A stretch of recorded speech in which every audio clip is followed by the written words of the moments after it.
Hey there, Laurel here. Today, I'm going to be talking about those super popular, all that's been talked about all over the crafty web, distress oxides.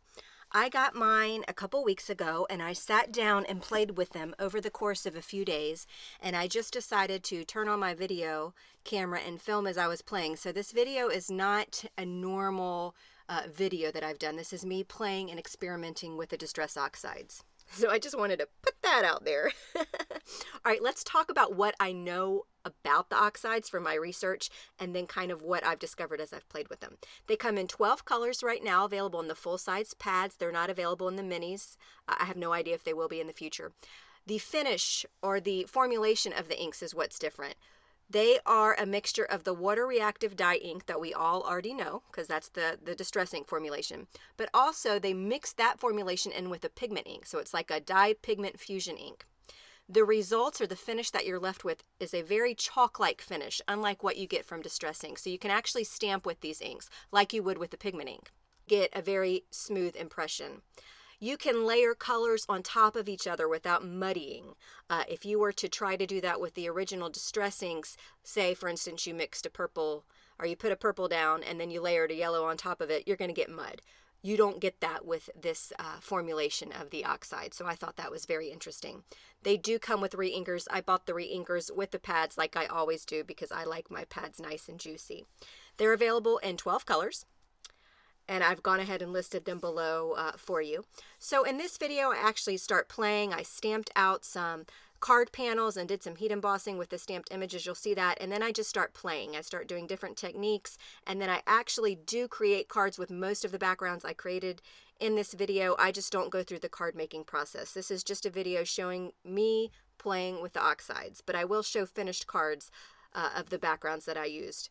So I'm going to be using these 3 stamp sets. Again, I didn't do any stamping in this video, to be honest with you, but I used the O Frap stamp set from Ellen Hudson, Hug and a Mug from The Ton, and Coffee Love from All to New. So first, let's take a look at it on the Kraft cardstock, and we're just going to do some traditional ink blending here. So again, I went ahead and stamped all these coffee images onto some Kraft cardstock and also some distress watercolored cardstock. Off camera, I used the Mini Misty, made it stamping out these little goodies a breeze.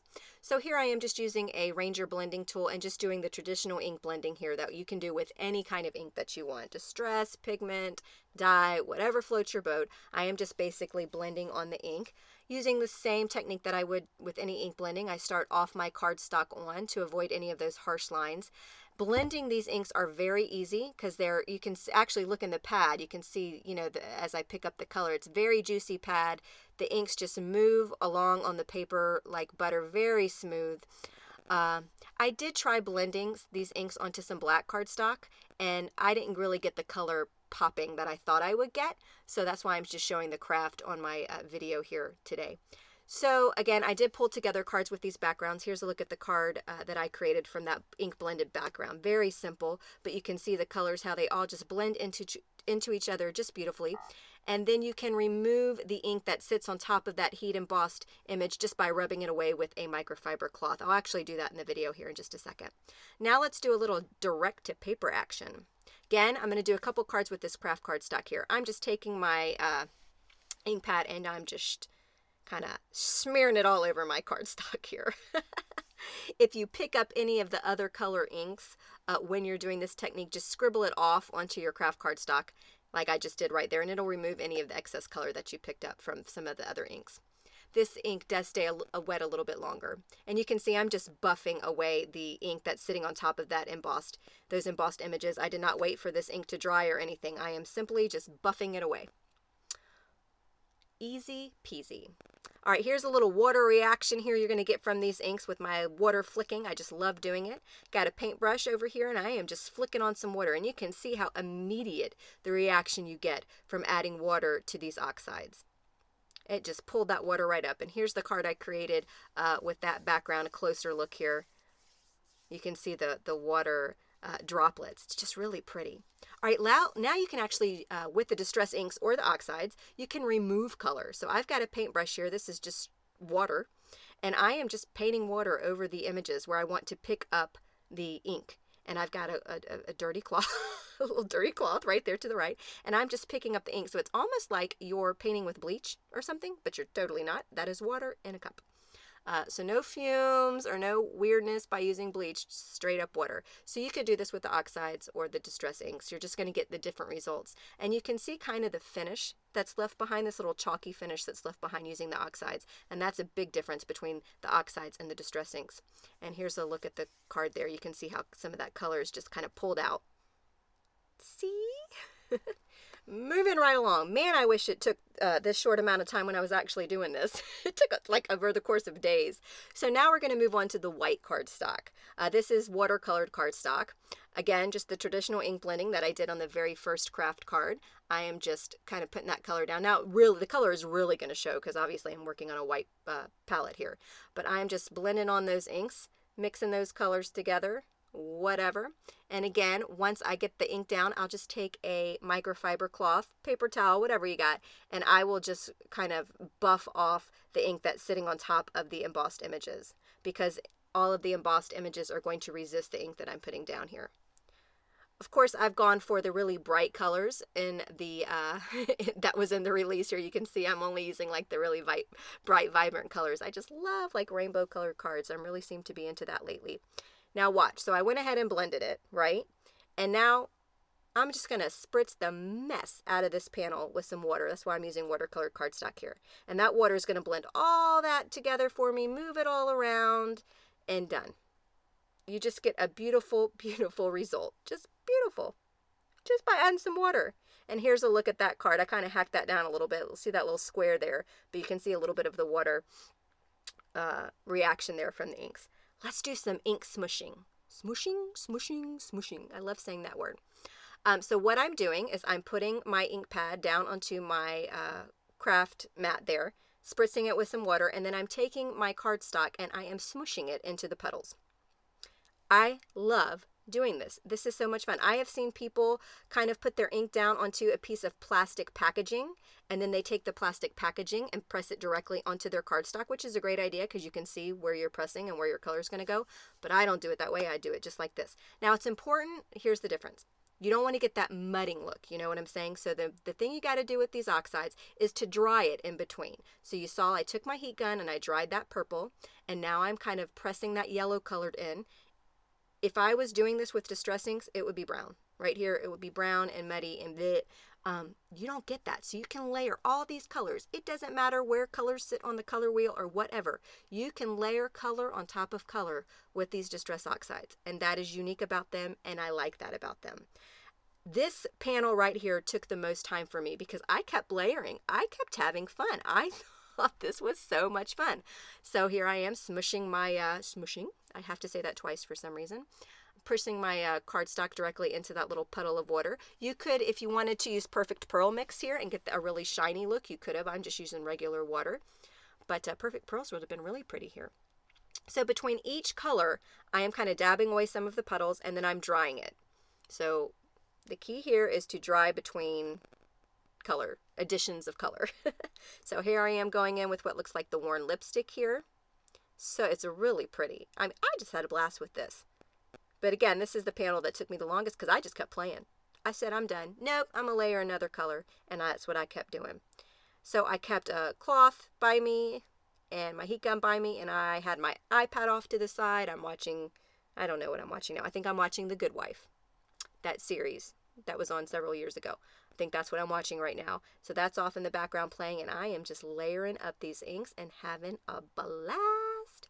So I decided I wanted some more purple, so I'm going to go ahead and do that. Just having a good old time. So I think a lot of crafters call this the ink smooshing technique. I can't get enough of the smoosh. What can I say? So here I am again, drying in between layering of color. I decided I wanted some more of the yellow. So anyway, if this is getting boring to you, feel free to fast forward.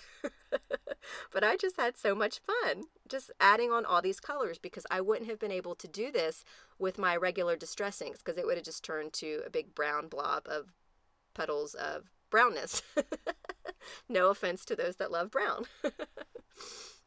But I really wanted bright, fun colors. Now again, these do dry in a chalk-like finish. The paper's not chalky or anything like that. It's completely smooth. Just the finish is like a chalk. Like they kind of, the colors kind of, when they dry, they just kind of settle down a little bit. I'm almost done, I think. I probably should have edited some of this out. I'm so sorry, but I didn't. So here we go. I wish I had a story to tell y'all while I'm doing this, layering on some color. I'm hiding in the closet again. That's a story if you're new to me. Sometimes I have to hide in the closet to do my voiceovers. I'm hiding from my daughter because she finds me no matter where I am. I'll get right to the last, sentence of my video and she pops in and I have to redo the whole thing. So I'm in the closet. So there I went in and added a whole bunch more blue. Isn't it fun? Just kind of keep layering, just playing. I just had a blast with this. And here's the finished result of that card. I did nothing but slap on a sentiment because I wanted that background to really show. You can see all those layers of color. So pretty. All right, and here is, I believe we're down to my last example here. This is direct to paper, again, using the white watercolored cardstock here. So you can see I'm just taking my pad and putting it right on the paper here. I did this on the Kraft cardstock. But this is watercolor cardstock, so you're going to see the difference here. I obviously just drowned my cardstock with some water. I'm moving it around. I kind of want all those colors to run together. Let's see if that yellow and purple turn into mud, which is what would have happened if I would have used traditional distress inks, but it didn't. Look at that. So I'm going in and adding a little bit more pink. So again, you can continue to layer. Have a good old time. It's a layering party here on the YouTube channel today. I have a thing for coffee. Do you guys like coffee? I know some of my friends don't like coffee. Gasp. I know. Coffee, tea, whatever. I tried to learn how to do latte art. I studied hours and hours of videos on latte art. Me and my husband both did. We're competitive with each other, and we both thought we were going to be able to make that little image there in that one coffee cup. Yeah, never did. Never happened. All right, here's a look at that finished card there. Look at all the layers of, I can't get over it. How many times have I said layer in this video? I should go back and count. But it's just amazing how you can just pile color on top of each other and they don't turn to mud. All right, you can do traditional watercoloring. Hello, just like you can do with your other inks. Real pretty. Again, you get that soft, like chalky looky finish. So I'm just basically smushed some different colors down onto my craft sheet there. Squirted some water into it, and then I just created my own little watercolor palette, and I am just dabbing on some color here. As you can see, this is so easy to do. You can get your kids involved with this right here. Just throwing on some color because they're not going to turn to mud. Now here I'm not drying in between, if you notice. And I still got good results. Just saying. So this is my last sample. You're to the end of the video. You've made it. You have made it. You should consider this a huge victory. Go have a coffee as a victory celebration. All right, so I'm going to go ahead and zap this with my heat tool, get this dry. You can see how the colors just lightened up right there when they dry. Real pretty. And then I did pull together a card using this background sample here. And take a look at all these backgrounds that we made in the video today. See? So cool. Here's a look at the finished card of that last card we did, which is the traditional watercoloring. So these distress inks, they're unique. They're similar, but yet they're unique, which makes no sense. I know. My son would be like, Mom, that doesn't make any sense. But the main differences I have found with the Oxides is you can stamp with them, which I didn't even do in this video. What is wrong with me? But you can stamp with them like you would with inks, and you'll get nice, smooth results. I'm just so mad at myself I didn't do that in the video today. You can layer, obviously, layer on top layer, and it's not going to turn to mud. You get that chalky-like finish without the feel of the chalk. You know what I'm saying? I don't like to feel chalk all over my hands. And they're very interesting, and I look forward to him releasing some more colors, especially my peacock feathers. I need my peacock feathers. You know what I'm saying? All right, I did a lot of cards here, and I didn't do any of them in the video, so if you do want to take a look at the close-up photos of the cards I made, I will have them all posted over on my blog. I will link below in the YouTube description to my blog post, so you can take a look at the pictures. I'll be sure to kind of document underneath each picture what technique I actually did. And yeah, supply list is below as well. And Distress Oxides, a whole new world of distress of the line. It's just great. Thanks so much for joining me today.